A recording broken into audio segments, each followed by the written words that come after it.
Hello. Hello. Jill and I just met on the elevator.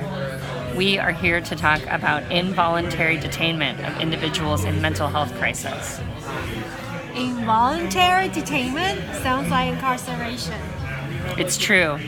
In fact, involuntary detainment and treatment requires a legal process.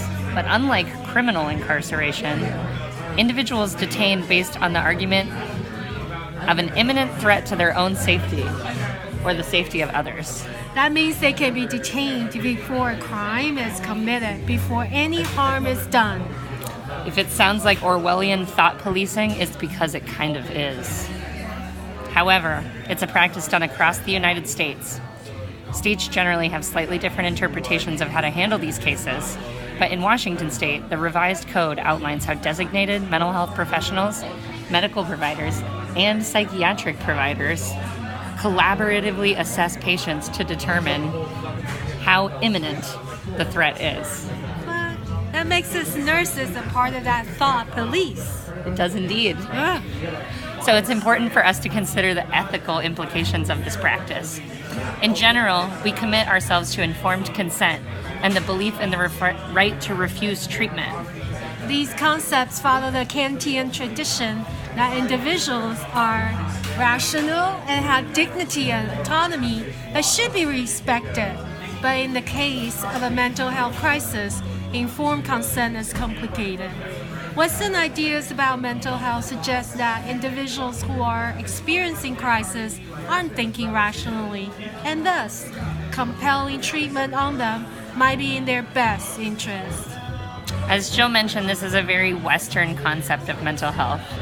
In some cultures, what we consider a psychotic episode is seen as a cultural, spiritual journey. It is honored and supported. Forcing treatment in this case feels like spiritual colonialism.